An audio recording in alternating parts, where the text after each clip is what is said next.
Hey, poker people, it's Sky Matsuhashi, and this is the Smart Poker Study Podcast.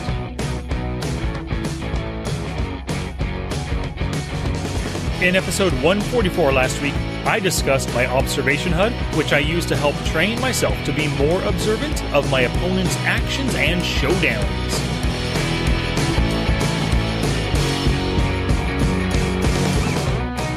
It's poker study time, y'all. Thanks again for joining me for another week of poker study with Smart Poker Study. And thank you for sharing the show with your friends. Hopefully they won't use this information against you at the tables. But if they do, you'll also know how to combat it. So today is kicking off a brand spanking new minimum effective dose number 8, which is called post-flop plays. Of course, MED number 6 was about the C-bet, so this MED goes beyond the C-bet. We're going to talk about check raises, donk bets, floats, and stabs, of course. But today, we're going to kick it off with the check raise. And I want to apologize for last week. I did not release an episode. For anyone that follows me on Instagram, you saw me post my mind map for this episode, where I jotted down all of my thoughts, all the things I wanted to discuss. Well, when I started to record that episode, it was just overly complex. There was no need to get to talking about the check raise as the preflop raiser and also as the preflop caller, and I was discussing way too many differing stats and getting way overcomplicated with the studying aspect of it. So I took it back to the drawing board and I redid my mind map in an effort to simplify things. You know, I'm a big fan in the KISS, or a fan of the KISS principle. And KISS, I've said it before, but I'll say it again. It stands for keep it simple, stupid. So I think by following the KISS principle, I've ended up with a much better episode now. So anyway, I love the check raise, and it's awesome when I find a good spot to employ it, either for max value or to make a scary bluff. And by scary bluff, I'm talking about scary for my opponents, of course. But I will be honest, I don't do it as much as I think I should. But as with everything in poker, it's a work in progress. So in this episode, I'll discuss the basics behind the check raise. I'll discuss the 7 elements of the check raise. We'll dive into it with 3 different example hands. We'll talk about how to defend against the check raise. And then, of course, how to study the check raise. Please visit the show notes page for everything I discussed today, along with screenshots and links at www.smartpokerstudy.com/pod145. While you're there, you can sign up for the weekly boost for exclusive poker strategy direct to that inbox. Alrighty, it is time. Gambate! And now for our feature presentation. Let's kick this off with a very simple question. What is a check raise? Well, it's an aggressive post-flop action. It's a way to nullify the positional advantage your opponents have over you. You make it when you're out of position versus a bet or versus a C-bet. First you check. Your opponent bets, then you raise. Nice and simple. And it's a very effective way to steal pots on the flop or on the turn or even on the river, especially against frequent C-betters and frequent bluffers. And it can also be used to gain extra value when you flop a killer hand against a player who just won't be folding in this spot. Maybe they're a calling station. Maybe they hit the flop pretty hard themselves. So you can get extra value with that check raise. It is very important to note that, like any type of raise, you should be reasonably sure that it will yield the result you want because it is a very costly play.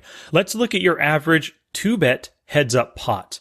So on the flop, the size of the pot might be 7 big blinds. Your opponent C-bets, and it could be 5 big blinds.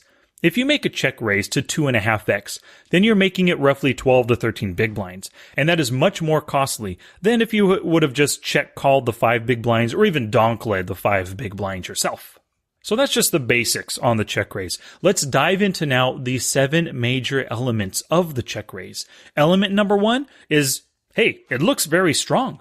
I know for myself, when I see a check raise, I often assume it's 2-pair or better. Of course, that's not always the case, but that's the first thing that goes through my head.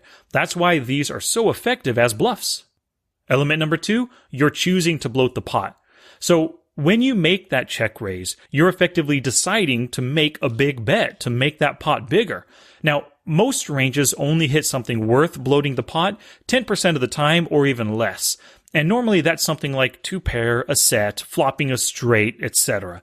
Go ahead and test this for yourself. Whip out Flopzilla, enter in any range, and see how often it hits 2-pair or better. For example, a 25% open raising range, something that you might use on the cutoff for the button, that hits 2-pair or better only 6% of the time. Element number 3, you know your intent. You're bluffing or you're going for value.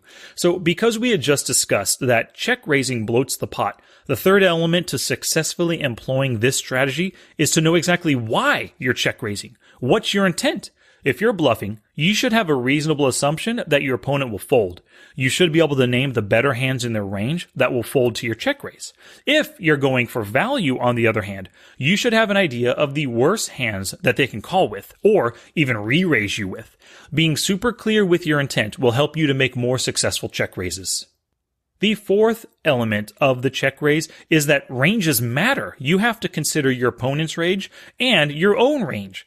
If you called pre-flop and the board comes Jack 10-9 double suited and you check raise, your calling range can easily hit 2-pair or a set or even a good pair plus combo draw or of course a straight.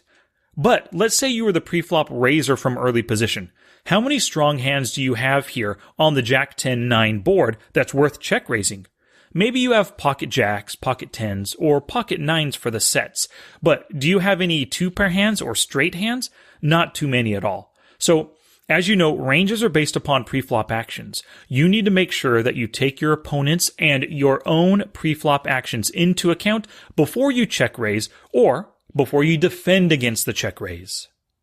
The fifth element, and I love that movie, the fifth element is you need to consider the check raiser's image and their stats, whether you're making the check raise or someone else's. If the person is known as an aggro bluffer, or a check raise bluffer, or just an aggressive donk, then the check raise won't be taken as seriously. But if the check raiser is a nit or a flop honest player, then the check raise should be taken seriously. Your notes and stats on your opponents will help you understand their check raise. And of course, HUD stats are important, but I'll get to more on HUD stats in a little bit. I don't want to hit them all just right now. The sixth element is check raise sizing. So the sizing you use will depend on your intent as well as how you think your opponent will respond. A min check raise commits the minimum, but they don't work as often for bluffs. Making it 2.5 to 3x will work more often, but of course, obviously, you're risking more chips. Like all bet sizing choices, the sizing you use is a balancing act. You want to risk the minimum with your bluffs while maximizing your fold equity. And in the opposite way, when you're value betting, you want to get the maximum value out of your strong hands without getting your opponent to fold their hand. It's a good idea to test out different sizings and make note of the sizings your opponents use when they're going for value and when they're going for bluffs.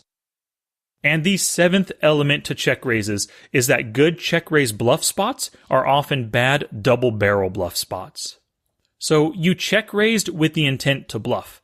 Everything looked right. His range doesn't interact well with the board. He's foldy by nature. Maybe his stats told you he's likely to fold. Your bet sizing should have scared him off. And maybe even his initial bet sizing screamed weakness. So you pulled the trigger and you made the bluff check raise. Good on you. But he went against what you thought he would and he ended up calling. Now, unless you have a read on this kind of play from your opponent, you've got to assume he has a piece of the board and he's not afraid of your pot bloating bet. Sure, he could be on a draw or even have top pair weak kicker, but as already discussed, check raises scream strength and he's not afraid of you. Most of the time, you should assume that he likes his hand, and if the turn card doesn't help your range, then give up on the double barrel bluff unless you know he could be floating you with weakness and is capable of folding to a barrel. Now, let's discuss the nitty-gritty of making the check raise. So, I was originally going to break this down into two categories, as the pre-flop raiser and as the pre-flop caller. But then I realized when I was recording it the first time, they're just way too freaking similar. I was saying a lot of the same stuff over and over again.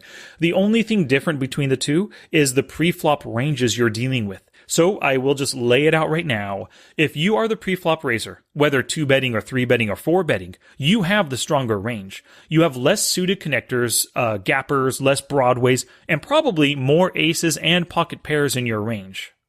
If you're the pre-flop caller, you have the weaker range. You have plenty of suited connectors, gappers, you have all the broadways, you probably have a lot of suited aces and small and medium pocket pairs. So let's go through my check raising process with a few example hands from my own database here. So this check raising example is with pocket sevens on a two-tone flop of ace 10-5. So for this hand, I opened under the gun with pocket sevens, and a tight aggressive player, who I only had 48 hands on, he called from the middle position and everyone else folded. The flop came down ace 10-5 double suited, or two-tone. I hated this flop, and I just checked because I didn't want to c-bet bluff versus this tag player who only 48 hands, he was a relative unknown to me. And then he made a terrible mistake of min bluffing into the 8 big blind pot. I saw this as a great opportunity to check raise bluff, so I raised it to 6x and he folded. And you can see a screenshot of this hand in the show notes. So let's break it down. Number 1 right here. What was my intent? So initially, I was planning on check folding on this scary, non-friendly board. But as soon as my opponent showed weakness by min betting, my intent was to check raise bluff him off his hand. I chose a specific sizing that I felt he could fold to even if he had bottom pair or a weak flush draw. This was absolutely not a value bet because I would have hated a call and I would have folded to a min bet and then a 3-bet raise. It would have been throwing away 6 big blinds if that were the case, but I was willing to make that right now. The second part of this, you need to consider how their range interacts with the board, and my range as well. So his pre-flop range hits the board pretty hard. If we plug it into Flopzilla, we can say that he's calling pre-flop 20% of hands. On the ace 10-5 two-tone board, the 20% range hits top pair or better, and flush draws 32% of the time. So 1 out of 3 times, he has something worth betting. But that min bet, that in position min bet, tells me that he might have had an underpair or a suited connector or a suited king or queen that just did not connect here. Check raising here was a more positive EV play than check calling and letting him set his own price for the turn. And it was better than check folding. And if we look at my range, I raised pre-flop from early position. I could totally have ace king, ace queen, pocket aces, pocket tens. I could have had a major hand right here on this ace 10-5 board. So my check raise screams value. The third thing to consider when you're deciding on the check raise is the history with the player and some stats to focus on. So I really didn't have much of a history. But over 48 hands, he was a 13-6 player, which is pretty nitty, and it's pretty foldy as well. Other than those player type reads, I didn't have many stats to look at. But in this instance, these stats could have helped. I could have looked at his flop bet stat. So in this situation, just the general flop bet stat can tell you how honest they are on the flop. If they're betting anything over 65%, they are not that honest, and you can assume a good portion of their range is bluffing. The second stat I could take a look at is fold to check raise. So the higher this number is, the more likely they'll fold to my check raise. This is great if you're bluffing, but not so good if you're going for value. And conversely, of course, the lower it is, the more value you can get out of them. But the less often your check raise bluff will work. Consider 60% as the cutoff level for fold to check raise. Anything higher than that, and it's a pretty good bluff. Anything lower, and it's a pretty good value check raise. All right, let's look at another hand right here. This is check raising with pocket sevens again, but this time it's an 8-7-5 rainbow board. Once again, this is a 6-max hand, so I opened under the gun, and a loose passive cutoff player just called. The flop comes down 8-5-7 rainbow, and I loved my middle set on this flop, let me tell you. First, obviously, I have a killer hand.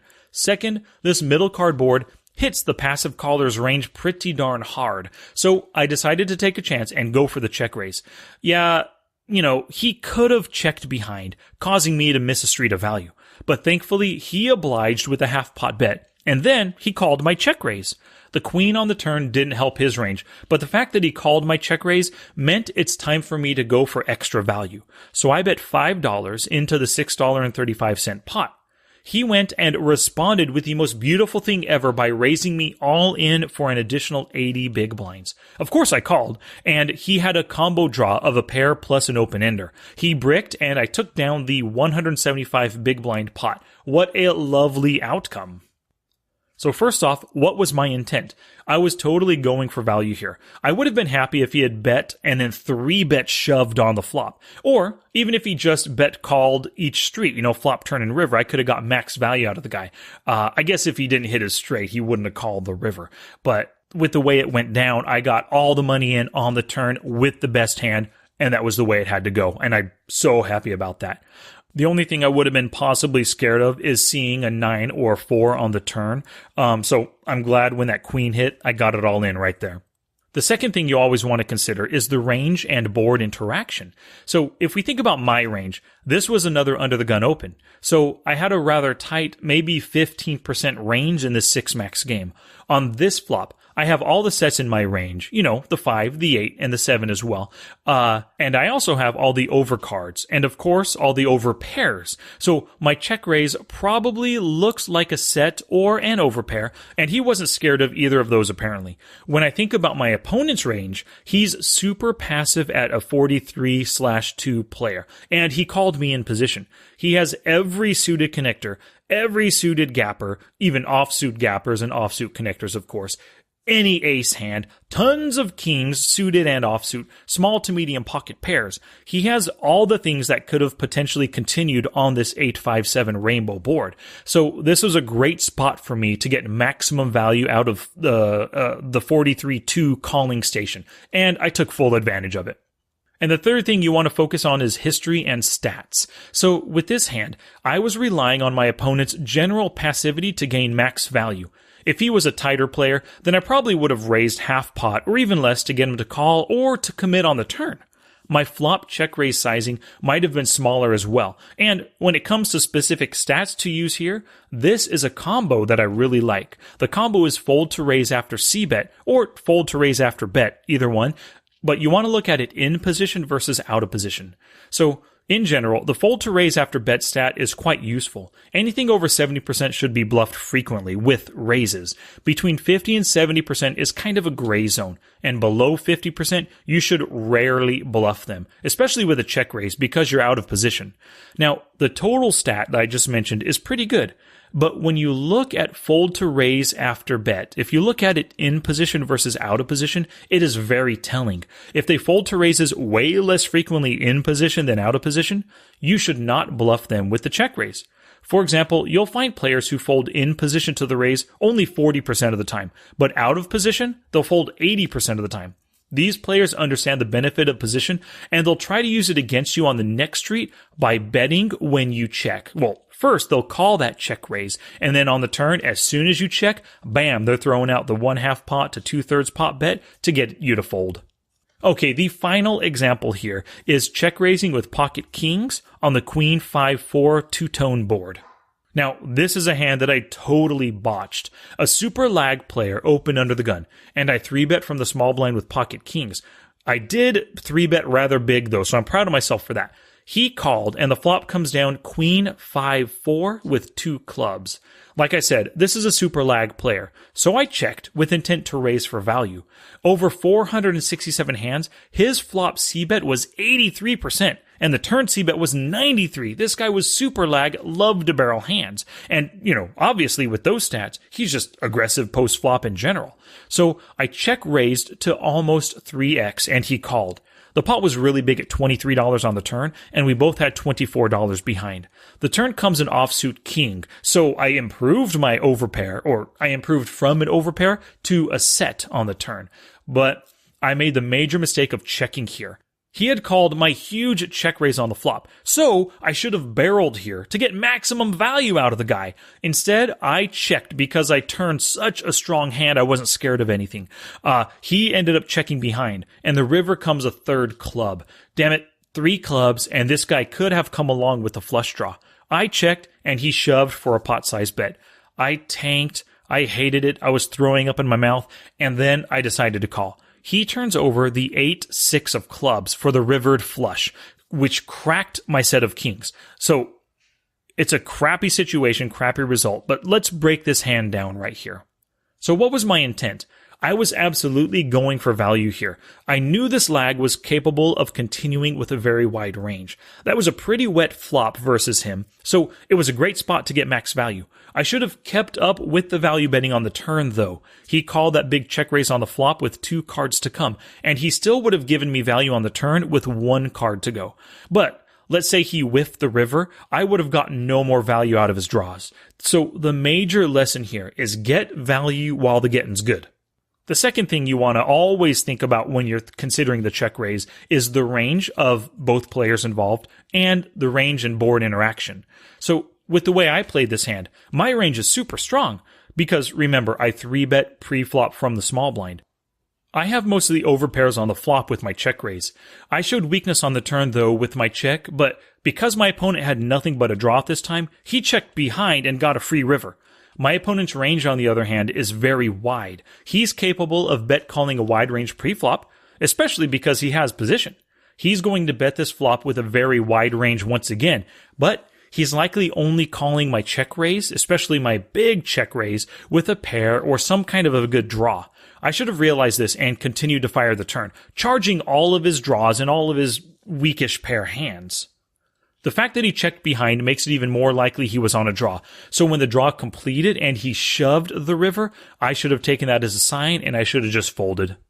So the third thing you always want to consider is history with the opponent and some specific stats to focus on.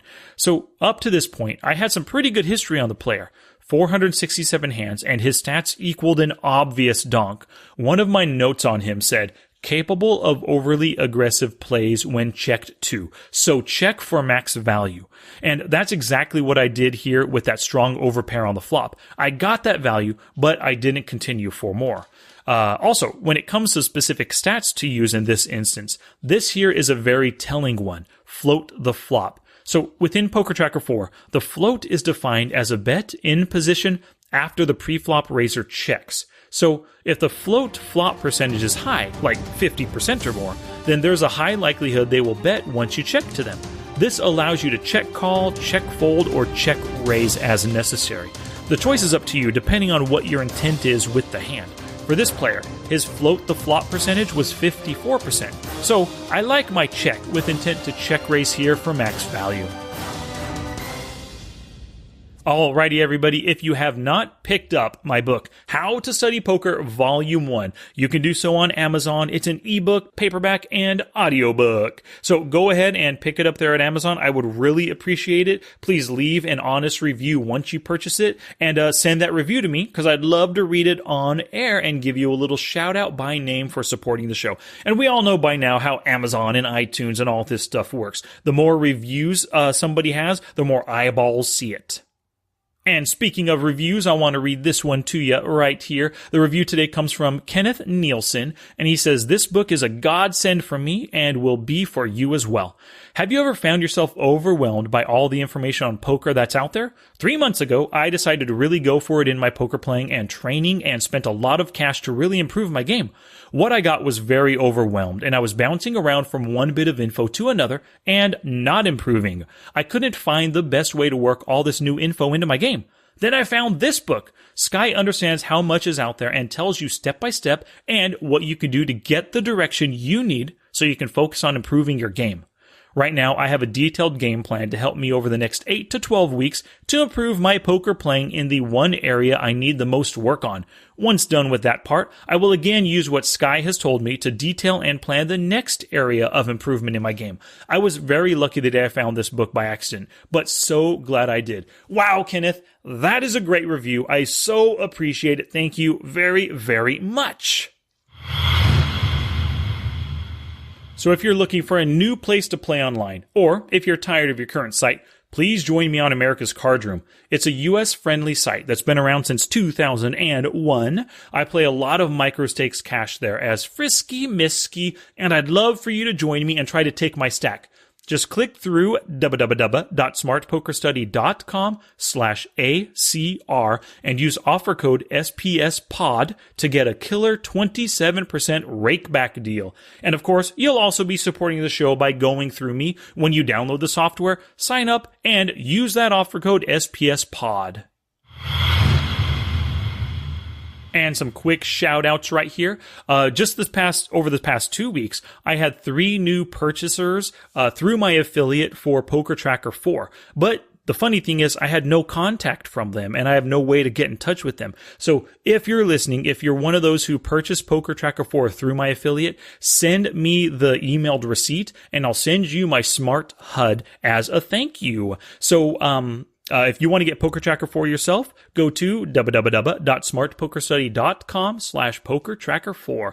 And another shout out to Tim Green and Liam McDonald. This past 2 weeks, they each purchased the Smart HUD for themselves. So thank you very much, guys. I sent you, or you received the Smart HUD when you purchased it, but I also sent you some killer videos on Poker Tracker 4 and how to implement the Smart HUD and some information about the Smart HUD. So please watch those videos and put that Smart HUD to use and let me know if you have any questions. And thanks for the support, guys. Alrighty, back to class, poker people. Let's talk about defending against the check raise. So you're in position on the flop, you bet, and you get check raised. The first thing to remember is that all 7 of the check raising elements still apply to when you are the one getting check raised. The next aspect to defending against a check raise is to always expect it in the first place. If you're surprised by the check raise, you failed to plan for the hand before you made that bet. So, before you bet when you get check 2 on the flop, the turn, or the river, you need to have 2 plans in place. Number 1 is have a plan for the turn in case your opponent check calls you. You bet for value or a bluff. Either way, your opponent checked then called. Now, what are you going to do on the next street? That's considered, or what your opponent did is considered an out of position float, and I will be discussing that soon in episode 147. The second plan you need before you bet on any street is you need to know how you'll respond to an opponent's check raise. Are you going to fold, call, or re-raise? They're all valid responses, and your choice depends on your original betting intent and what you think your opponent is up to. So before you can choose your response to the check raise, you have to first understand what your original intent was with the c-bet or the bet. Did you bet for value or as a bluff? Let's say you were value betting and you got raised. Great! Now you must assess whether or not your opponent has a better hand that they're check raising with. If their hand is likely better, let's say you are check raising with 2 pair and you know they're only check raising with a set or a straight or something, then your best option is to just fold unless you have a great backup draw. You were betting for value. So if they're check raising you with an even better hand, you're not going to get them to fold by coming over the top right now. And when you're calling and you know that you're beat, it's just not a smart play, you know. Another instance is, if their hand is likely worse, but they're willing to give you extra value, then go ahead and 3-bet.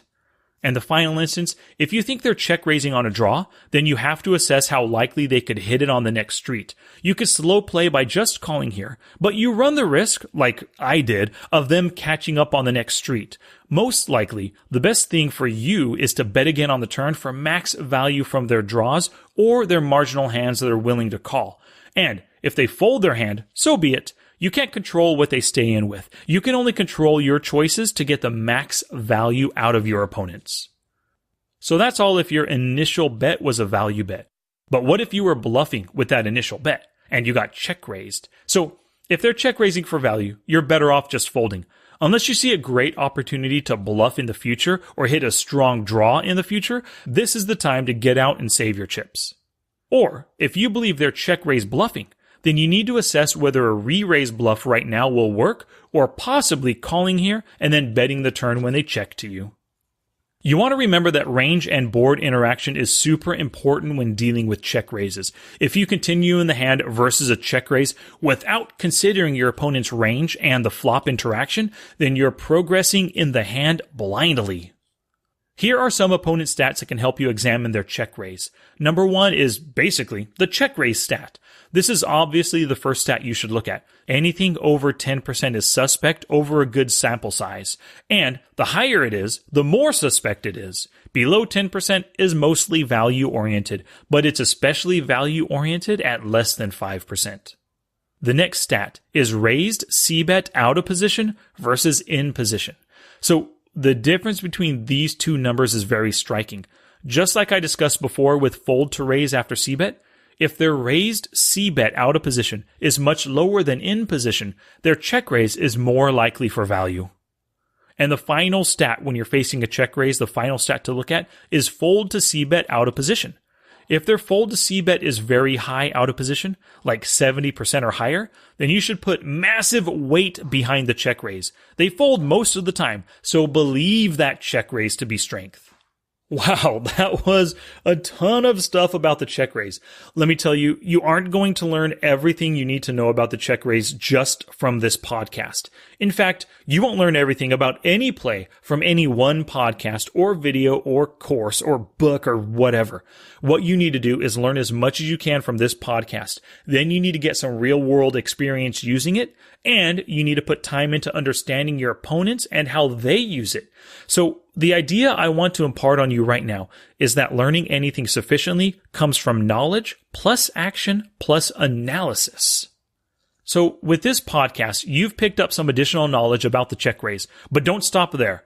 If you go online, there are tons of additional resources from articles, podcasts, videos, and even chapters in various books that discuss further details about the check raise.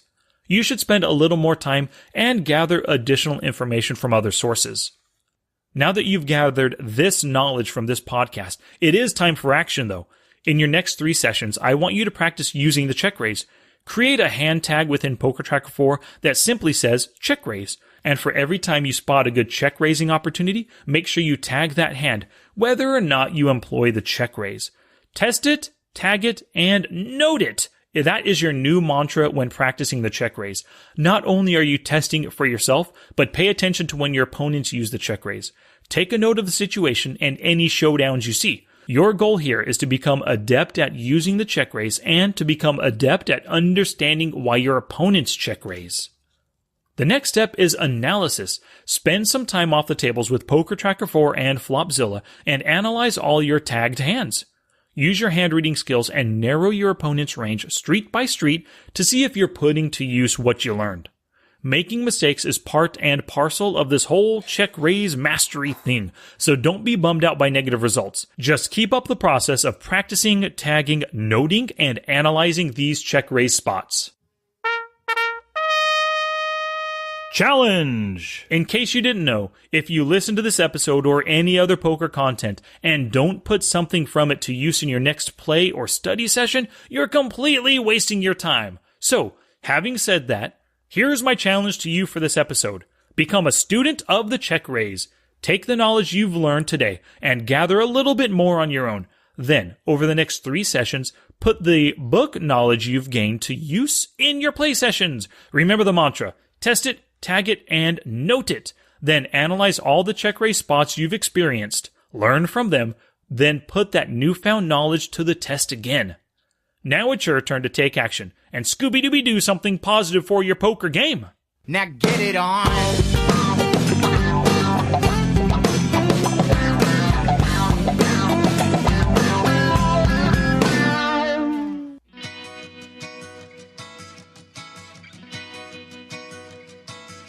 Thank you so much for listening today. This episode isn't complete until you head to the show notes page at www.smartpokerstudy.com/pod145 for screenshots and links to everything I discussed today. If you could type the words Smart Poker Study, you can find me on Twitch, YouTube, Instagram, and Twitter. Or, of course, good old-fashioned email sky@smartpokerstudy.com. Alrighty, poker people, later this week in episode 146, I'll continue the post-flop plays minimum effective dose when I discuss the often misused and misunderstood donk bet. Word of mouth is the best advertising, so thank you very much for sharing the show with some of your buddies. Your sharing and caring is what helps us grow. Until next time, study smart, play much, and make your next session the best one yet.